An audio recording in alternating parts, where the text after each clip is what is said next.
Everybody, welcome to the Book Leads Impactful Books for Life and Leadership. I'm your series host and leadership performance coach, John Jaramillo. This podcast series is about getting to the books that have impacted the lives of the people in my network. So these are great leads that I'll be interviewing to get to those books that have made the most impact on their work, their business, their life, whatever it may be. All those worlds intersect, and I want to get to that book that's delivered the most value, made the biggest impression on their life and everything that goes into it. And my guest today is Eric Lucrezia. And Eric is an MBA Admissions Consultant, 5-time author, podcast host, and keynote speaker based in Paris, France. Originally from New York, he's always loved working in education, leadership development, and anything with an international flavor. In his spare time, you can find him at the gym, painting watercolors, or playing the sax in his band. And Eric was my fraternity brother at Hofstra University. I met him in 1997. He joined me for episode 13 of this series where he covered Obvious Adams, the story of a successful businessman, and that was in November of 2021. And he also recently joined me for Mod 5 of the Leadership Syllabus podcast, in which he covered self-assessment, and that episode was out in September. Eric, brother, thank you so much for joining me again. Great to see you, John. Wow, this will be our third podcast together. Third podcast. Now, obviously, I've spoken to you before, know you well. We just talked last month. But for those that don't know you, who are you today? What's the work that you're doing? What does that look like in the day in, day out of your typical week, if you will? Yeah, okay. Well, this week I worked with a couple of new clients who are applying for MBA and Masters in Finance programs, actually. So it's kind of a range of people who are like in their 20s up until their mid-30s. And very good news. One of my clients who just got into an executive MBA program, she's starting at INSEAD here in France this month. So that's very exciting. Amazing. Celebrate those successes. So because she's in Paris like me, we got to meet up for a drink and toast to that. So what else? You also got the podcast that you've been working on for a couple of years, right? Yeah. So yeah, apart from the 3 podcasts I've been on with you for your side, MBA Waves on my side, you've been on at least once or twice, right? Yeah. So yeah, MBA Waves, we're making the transition onto Spotify, was it Apple Podcasts, iHeartRadio, all those things, versus being only on YouTube before. So that's a big thing happening right now with the podcasts. And then the last couple of minutes you mentioned before we started recording conferences that you've set up. I mean, I know you make the trip around the world to all these different conferences for education and the field that you're in, but you just mentioned, I think in May, you said something that you had developed or launched? Oh, so in May, there was a conference that I put together with a team. So I belong to an association called AGAC. It's a mouthful. It's the Association of International Graduate Admissions Consultants. Say that fast 3 times. But we're about 215, 220 strong. We're all over the world, and we help people to mainly 2 things. To 1, find the best fit programs for their goals, and 2, to have the best application possible to get admitted, hopefully on scholarship. So yeah, obviously we've had conversations before. We've gone in depth about your background, but for anybody listening to this, and I want them to go back and listen to the previous ones, but anybody listening to this one for the first one, can you give me a breakdown of your path to now? Maybe from high school to now. Again, we don't have to go into the deeper stories like we did before, but just like that the highlights of maybe what you went to school for, where you went after from pivot to pivot, just to give people an idea of who's sharing the book with us. Yeah, sure. One thing I find myself doing is if I'm talking to young people, especially if you're, halfway through college, and a lot of people are thinking, oh yeah, I'll do an internship my senior year, like I didn't do. And that's kind of the point of where I'm going with this. I studied bio and chem because I was good at it. I liked science, but I didn't really have much direction. First in my family to go to college. It's like suddenly it was like, oh man, I got to get a job after this. I got to pay back those loans. So I was like, well, I had always been encouraged to go into health, medical kind of stuff. So I was mainly looking at physical therapy, and I got into these programs, but I was doing the volunteer hours that were required to begin the programs for a master's in physical therapy. And I discovered doing that I can't handle blood. And so learned the hard way that this is not going to work when I have to do all these human dissections to learn the body. And so, yeah, that was a quick put a stop to that. And I thought, all right, what am I going to do now? Let's do a master's in education and I'll be a science professor.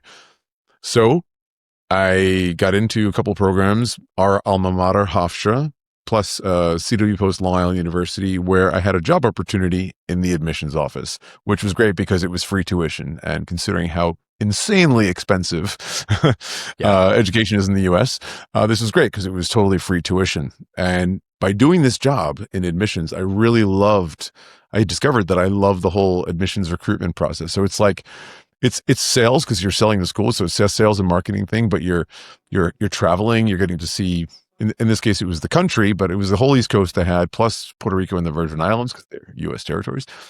And also, it's helping people, helping people get in and helping people sometimes get scholarships. And, it's just about getting to know people, right? Making sure that they're applying for the right program and making them shine as much as possible. So this is kind of where I cut my teeth in the whole admissions thing.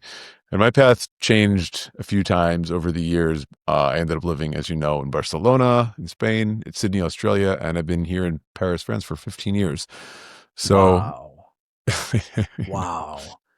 Time flies. Because I remember just seeing on Facebook when you used to live in Spain.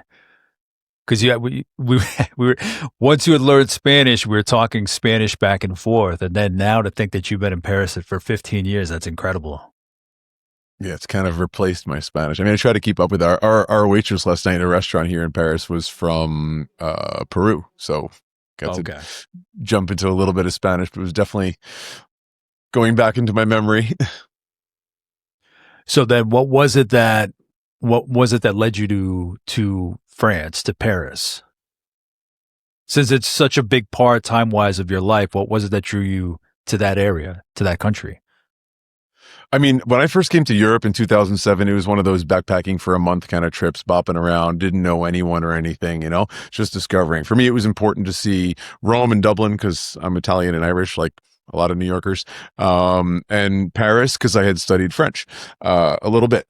I ended up seeing maybe 8 or 10 countries, and I was really taken by Spain, particularly Barcelona. I mean, Barcelona is just an incredible city. The architecture is like, what? This is real. And it's on the beach, and they have like tapas and wine and like it's sunshine, and the people are smiling compared to Paris, where maybe not so much.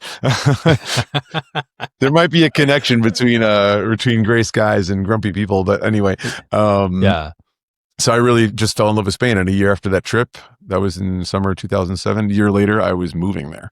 So yeah, and I would have stayed, but that was the same year as when Lehman Brothers collapsed, right? So this is global financial crisis, and Spain was pretty badly hit.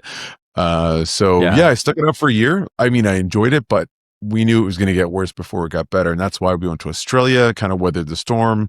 It's just, they're very, very well managed their economy. They haven't had a crisis in like 35, 40 years. So how long were you in Australia? Just a year. During that year, I was in Sydney, doing odd jobs, teaching English, gardening, all different things. And then I came back to the U.S. I remember living and working in Manhattan that summer, 2010. It was the World Cup going on and seeing all these European teams playing soccer, so football, as they say. And I was like, you know what? I'm not finished with Europe. I was like, makes sense to try Paris. I already had a base level of the language and came here, discovered that the French I learned is not the French they speak here. And so that took a little bit of time. And yeah, I mean, people always ask me, oh, you come here for a job or for a relationship? And I'm like, not one or the other. Like, actually, I came for Paris, and you find all the rest of that afterwards. Yeah. Eric, does it make sense from your childhood that this is what you're doing?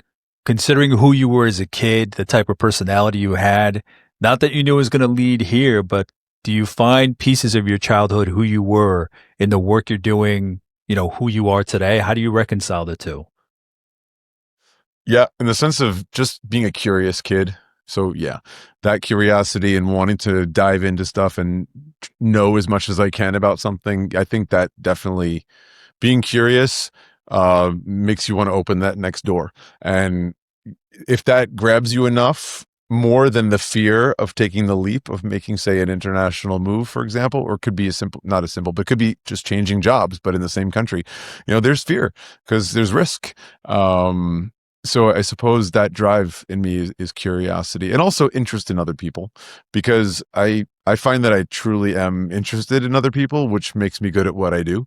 Kind of like you know, you're running a podcast, you know, and people feel that, okay, this guy wants to know what I have to say. And so they open up. And that has been, in a way, like my superpower. Yeah. Where do you think that came from in you? That curiosity, the curiosity about people wanting to get to know them. Where did you see that modeled anywhere in your life? Did you see that anywhere when you were younger? Is it, things can be innate, obviously. Where do you think that comes from? ADHD? No. Maybe. Exactly. I was going to say it might be a piece of it as you learn about yourself and how you operate. Yeah. I mean, that's definitely a piece of me for sure. But yeah, I mean, I do remember since I was a kid, like a lot of times I would sometimes have an easier time talking to adults than other kids. Like other kids just wanted to, you know, play and be kids, which is great. But I also had this curiosity and thirst to know more, that the kinds of conversations that I was interested in were from adults. And so one influence was my grandmother, and she was always, you know, taken by France. Like I don't even know if she actually went there. I can't recall, but she had a lot to say about it. And so maybe that planted a seed somewhere. And then you would just mention curiosity as your superpower. That was always my next question. Anything else that stands out? Because I mean, for me, Um, curiosity is a foundation of so many different powers. But is there anything else you would want to add? I would say bringing people together, making connections. That is probably my biggest superpower.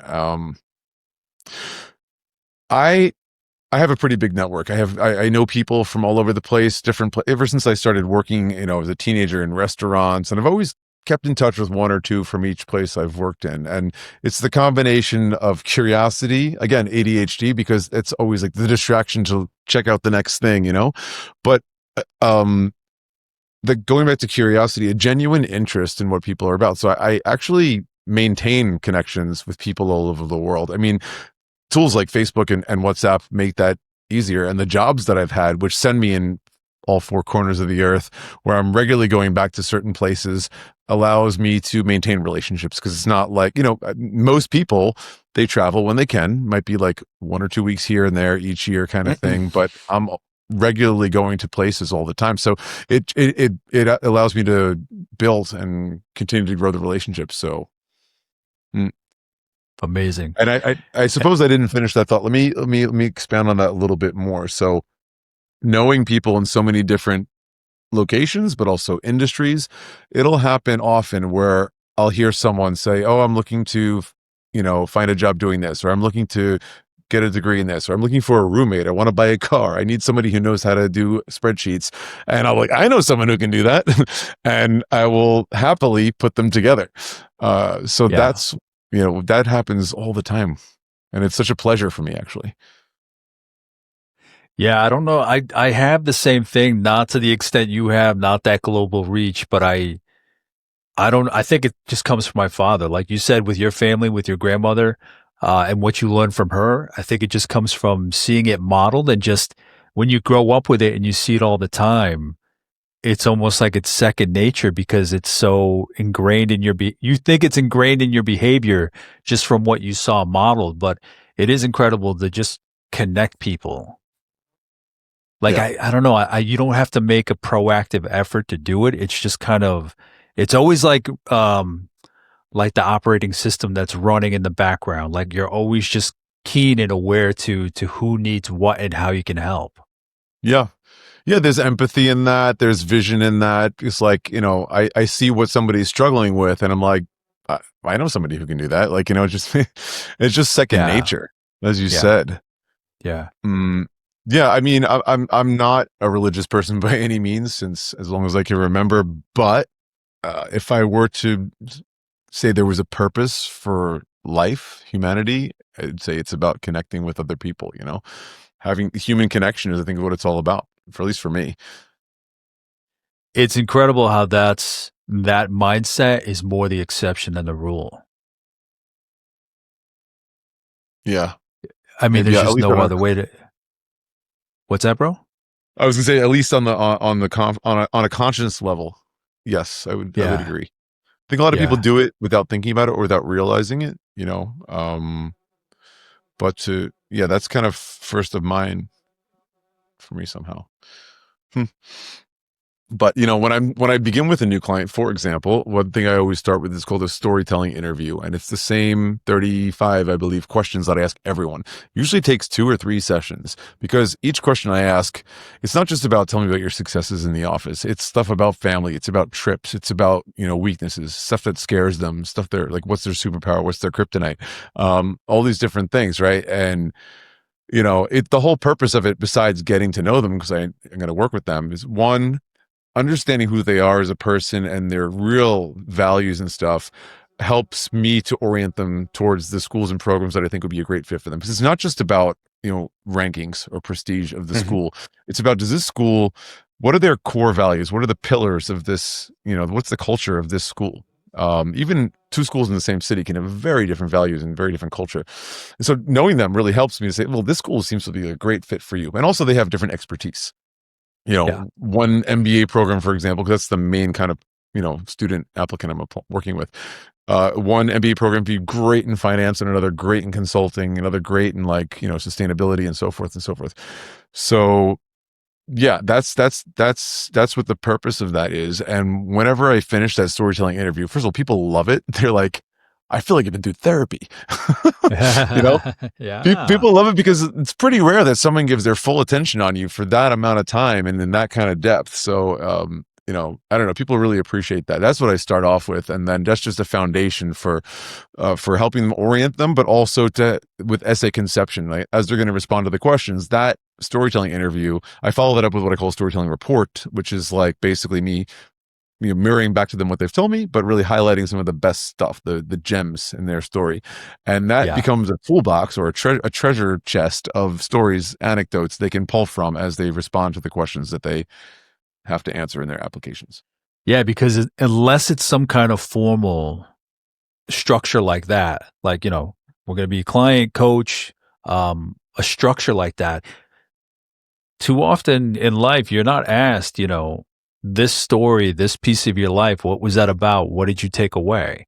Right. We kind of live through it, we handle it, and we move on to the next thing. We're very reactive, but we never kind of look back and say, okay, what did I take away from this? What are the Right. high points? What are the low points? I felt them in the moment. I know they existed, but even from the low points, what did I bring forward? So to turn that mirror back to them again for that self assessment that we covered in that mod 5, it's again, yeah, it is. They look at it as therapy, but it's just like simple questions someone can ask you about yourself and what makes up who you are. That's exactly right. I mean, like your resume or CV, as other countries usually call it, um, is saying usually the what, the when, and the where. And these conversations help them develop the why and the how, which they're going to talk about in the essays. Yeah.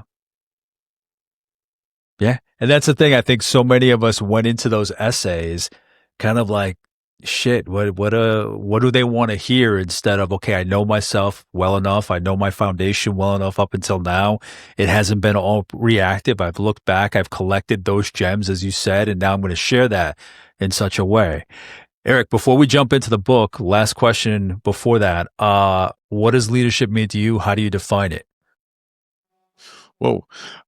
Leadership, I think, is about knowing, having a vision and understanding what the goal is, knowing yourself, knowing your team, and knowing how to communicate effectively that I would say inspires them and gets them excited to rally around that vision to achieve that shared goal. Awesome. Perfect, bro. And then we'll jump into the book now. Why don't you introduce the book and tell us about it? Maybe how you came across it, if you remember. Yeah, how did I come across it? So I have it right here just to show it. It's called Profiles in Courage. It's actually written by John F. Kennedy, and I only heard about this book definitely within the year. So Okay. um I think it was about this time last year, if I'm not mistaken. So, it's early days for starting to think about Christmas presents. And my partner, Charles, works in government. And one of the things that I really love about him is I would say his integrity, his, let's say, uh, need to be useful to people, to society. And that's why he does what he does. He works for the Ministry of Justice here in France. And so I don't know. He's a big reader. So I guess I was looking for books, and I stumbled upon this book, and this is like a first edition hard copy here, and it was pretty hard to find. I finally got it on like Amazon or eBay or something like that, and it took forever to get. Basically, it showed up, I think, in February or March. Super late. The Merry book showed Christmas. up. Merry Yeah, Christmas. I know. So Happy Valentine's Day. yeah. I mean, fortunately I had more than one gift coming, but so yeah. So I only heard about this book about a year ago, and I was like, no way, because if you were to ask me who's my hero, there's not a lot of people that I can say with confidence that I find, because there's that line they say, you never really want to meet your heroes because you're always disappointed. So there's that. And I would say since the age of hashtag Me Too, a lot of people started to discover some of the dark side of some of these famous personalities. I don't know why, but Pablo Picasso comes to mind. He was known as a womanizer, did some bad stuff. Thomas Jefferson famously owned slaves, And I heard there's a really interesting documentary out about him on perhaps Netflix or Amazon at the moment about him. My cousin was just telling me about it. But anyways, check that out. one of the many things I like about JFK is I think that he really he had integrity. He stuck by his values, and he died for his cause. It's still obviously a mystery how and who and exactly what happened with his assassination in 1963. Now, I'm not going to just gloss over the fact that Marilyn and all the other stuff that went on that we don't have a lot of details on. That is all part of this character. And I don't know what it is, man. There's something about usually men, but what's not limited to men, people, when they get a certain amount of power, that maybe they feel invincible. Maybe, I don't know what it is, but there's something that corrupts it. And maybe that's the whole symbolism behind Lord of the Rings, for example, that that powerful ring, that there's a dark side to that. So that's a whole philosophical thing I won't get into. Just to come back to the book itself. So as I was starting to learn what this is about, he wrote this in 1957 when he was a senator. And at this point, he probably said to himself, 1960, next presidential election, I should run. He probably had a lot of people in his ear, like his family. The Kennedys are the Kennedys, right? So I guess he felt that he was getting, let's say, ripe, maturing as a senator. And, it was about time that he run for president. He wrote this book, which I'm going to qualify in a moment, but he wrote this book as a senator in 57, which was published, and he won the Pulitzer Prize for it. Now, the reality is he didn't exactly write the whole book. And this is another thing, we're talking about character. He has his speechwriter that worked with him throughout his presidency. Wrote a lot, Ghost wrote for him a lot. Ghost wrote, Ghost write, Ghost written. I'm not sure how you conjugate that verb. But anyway, who in his own memoirs, this person whose name escapes me, but it's here somewhere, admitted that he pretty much wrote the whole book. And yet JFK accepted the Pulitzer Prize for it. So what to think about that? Yeah. That is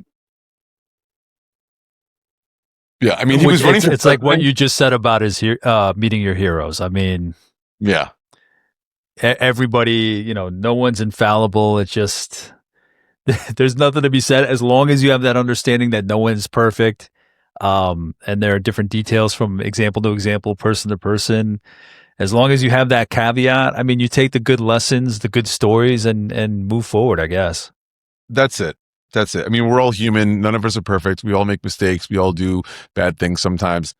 I think it's just when you rise to a position of power or perhaps celebrity, what would be just a normal person who's not perfect becomes like, an exaggerated version of that. It's, so Anyway, I mean, look, the man was already a public figure as a senator. He's from this, famous, wealthy, influential family. That people will say today was like American royalty, basically, right? Yeah. And he was trying to make a name for himself by writing this book, get his ideas out there and win favor, win popularity, and get people to see his vision. So for him to say, well, hang on, I didn't write the thing myself, would not have worked for his election, I suppose. So Yeah. that's just like the backstory, which is also quite interesting. Now, so what is Profiles of Courage? So, and there's the intro, and by the way, there's a kind of a conclusion section, which people think that he probably wrote that, the intro and the conclusion, but most of the meat of it, the stories, was written by this Yeah. ghostwriter. And also Jackie Kennedy may have written it. You can check out the Wikipedia article that has a lot to say about this whole story. So I'm assuming it doesn't say anywhere. It doesn't even mention the ghostwriter, like in the jacket or anything like that. Acknowledgments of any kind. Not in this original version, no. Okay. I'll have to look that up just out of curiosity. Yeah, it's fascinating. I mean, and so first of all, he kind of introduces the whole purpose of the book and like what is courage, and it's very much centered around senators, right? Even though there are people, other congressmen from the House of Representatives, presidents you could talk about, people who were not elected but also incredibly influential, like I don't know, people like Alexander Hamilton and Aaron Burr. These are also characters we know, but he, I think, intentionally does not choose the names that everybody knows. We're not talking about Lincoln, Washington, Jefferson, Jackson. We're talking about, in most cases, people who are either like totally unknown or a name that you might remember from history but couldn't say a thing about them. Like, you know what I mean? So Eric, the way he set it up, it's really profiles, like a chapter is a story or a backdrop to a particular person that we may or may not know. It's him really profiling different people. Oh yeah.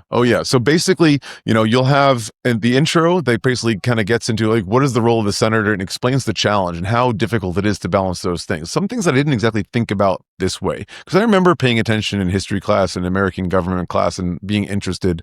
But this, I feel like, really fills the gap. So first of all, as a senator, you need to appease your constituency, right? The people who voted for you. And as a senator, you are there to defend the rights and interests of your state. At the same time, you are a U.S. senator, so you're part of the Senate at the federal level. So you're already like in between two things there, right? You also have to be able to work together with people from your party and section. So parties, obvious, right? Democrats, Republicans. There were other parties throughout American history, the Whigs, for example. And section usually has to do with like region, right? So we like the South, the West, the North. Those are the three main sections, right? And that's also that's usually based on shared either geography, climate, industry, right? So the South was very much farming. Slavery is going to be a big part of this. The North, more industry. The West, wild, wild West, right? Expansion, and then of course there was the whole negotiation as we expanded. Well, are states going to become slave states or free states? So this is kind of the backdrop of American history. But anyways, so he gives this kind of like starter point. And then it's also about, you want to be employed, right? You're a senator. If you want to get a job next election, you have to get voted in. And then there's your family and then your own values. So he's kind of painting the backdrop of like, this is all you got to juggle as a senator, and you have to make some decisions that are not easy. Then to your point, yes, each chapter is about one person, where he kind of gives the background, where they're from, where they were born, what their family situation was, and like how they got to the Senate. Sometimes there's some stories of moments of courage that they displayed before they even got into the Senate. And then the big story is usually something in the Senate. And then that, based on their decisions, made things either very difficult for them, or they even just got voted out the following election. Most of these stories are about making difficult decisions that are, sticking to your guns, having moral courage, integrity, and usually it's about the greater goal of maintaining national unity. So he tells these stories where, and it's all men, which is another criticism of the book, right? But let's be honest, before the sexual revolution, there were very, very few women. There was a subsequent book about women in I don't remember the titles, like maybe it's women profiles in courage, something like that. I also saw it on Wikipedia. I have to read that next. But, they had a vision that like, okay, maybe this decision I'm going to make is not popular right now. It might make a lot of people angry, but I believe that this is the right thing to do for our country in the name of national unity, and so to break it down a little bit more, John, there's three like main periods. There's like the 1700s, right? The late 18th century, right? So we're talking 1789 to 1800. And there's two people who he profiled there. The first one was John Quincy Adams, right? He was the son of our second president, John Adams. He was also the sixth president of the U.S. And tells what he did. So there's two people from that period. There was, I think, four people from the 1800s, which includes a lot of stuff that's like leading up to, during, and Reconstruction after the Civil War. So you can imagine that the biggest constitutional crisis we've faced so far. Yeah. And then two or three maybe in the 1900s. But remember, he wrote this in 57, so it's really the first half of the 1900s that we can get to. And what I thought was also great about this, it tells these stories. It's like so many great insights and anecdotes that kind of give context, right? We learn history in school. There's like names, dates, wars, generals, deaths, whatever, and it's like this just fills it in, right? Yes. So this was like, like I said, I enjoyed history class in school and government class, but this is just such a great, I don't know. I would rather learn like whole stories of a person and like their full situation between family and education and where they were that influenced why they made the decisions they did than just memorizing a bunch of dates, which I feel like, who cares? Absolutely. Absolutely. No, I agree. I was going to say, I didn't enjoy it as much as you did, but I think it's because there wasn't that context. A lot of it was obviously just facts. These were positions. This is what votes were. This is what the agreement was, but you never had that day to day on the ground. What was life really like for people on all those different sides, whatever region of the country they lived in. So I love that it fills in that detail. I mean, obviously, I have you guys on as guests, but I always like to dig in and see where you come from before we get to the work of talking about the book or your work or whatever it may be. So I have a deep appreciation for just filling in those holes. Everybody has their reputation in history. Some of them are earned, but even the people that didn't have the best reputations, I would want to know, okay, what led them to those actions, to live that life. So I appreciate you sharing just that backdrop of all their stories. Yeah. And I would say the third big thing that I loved about reading this is that it really connects to where we are today. At least in the United States, I would say since about 2 years before the 2016 election, right, where Trump joined the scene and was campaigning and so forth, in combination with social media and how all of that has impacted public discourse, whether it's about news, fake news, Russian interference, or whatever it might be. Yeah. And just a real sharp division, more than we've seen in 150 years in the United States. And there's this sort of sentiment of romanticize how it used to be. Oh, we don't have discourse anymore. We used to be able to talk to each other civilly. It was much more unity, right? We worked towards shared goals. Let me tell you, it is nonsense. Government and political discourse in the United States has been ugly, angry, divided, and violent since the beginning.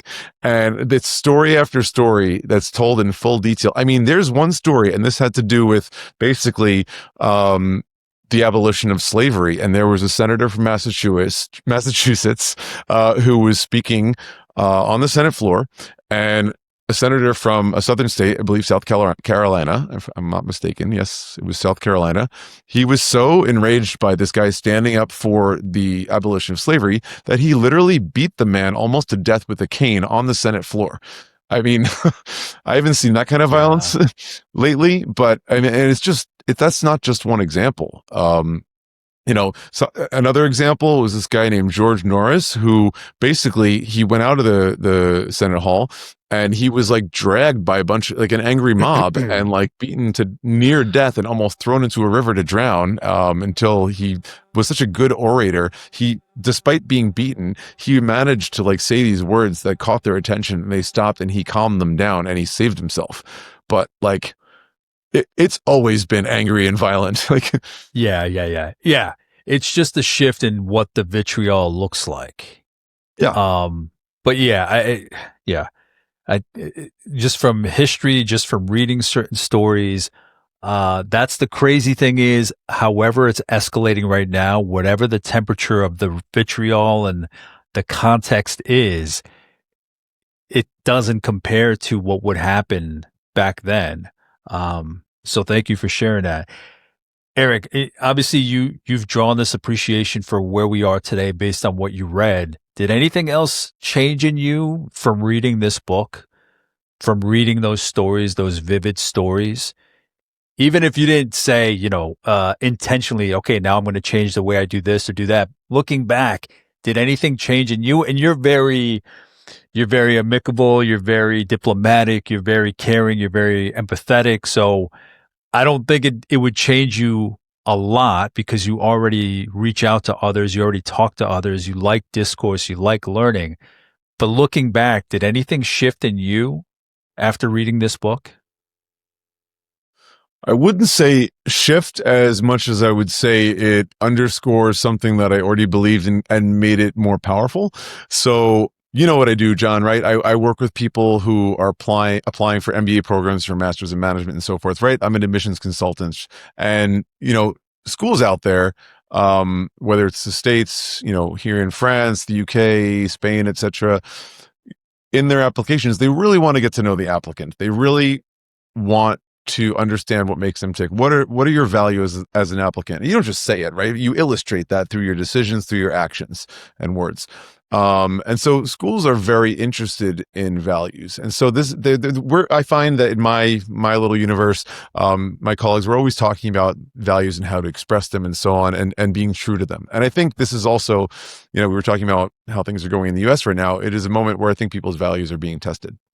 For example, the Trump administration has proposed to 9 top schools in the U.S., including MIT, University of Southern California, University of Texas, and a bunch of others that I'm not going to name off the top of my head. Oh yeah, Dartmouth, Brown. So Ivy League schools, right? To basically join this kind of group that would accept certain conditions and to benefit from federal funding, right? Yeah. Which basically is like, I don't know, how can I say, ideological blackmail. You must conform to these things that we want from you as the Trump administration. And so most of them are not. This is really fresh news. This is like days ago. And the schools haven't commented yet. Now notice who's not on the list: Columbia, MIT, Stanford, UCLA, the schools that have been already on like kind of the news, at least, with certain things. So he's trying to create a consortium of schools that are going to be loyal to him. And what does that mean? Like decisions they make, obviously this is connected to DEI, right? This administration doesn't like anything they find that this is like basically being racist to white people. So it's really, I think, controversial, but as I said, it's calling your values into question. And even though this book is about having courage and taking the lead, leadership in the political sphere, it's totally applicable to the business sphere. And so if you're going to be the leader of a company, whether you're the CEO or you're a mid-level manager, or even if you're, relatively new and you're just managing a project, or your lead on some task, whatever, there is leadership to be had. And there's, you set the tone for how things are going to be done. And the decisions you make, I think you have to turn back to who you are as a person and what are your values. And so this comes back to, in my world, and how I advise my clients into choosing the right school. And not just going blindly because you've seen them, they're shiny, top 10 ranking, whatever. Or because they're throwing money at you in terms of scholarships, but because this school core values resonate with you. And this is just more important than ever right now. And beyond the school, beyond getting into an MBA or a master's or whatever, where you choose to work. Like I personally could not work for an oil and gas company. Like how? I could not work for a company producing plastic or even a bottled water company like Nivea. Not Nivea, sorry. Not Nivea. Is that a lotion company? Yeah.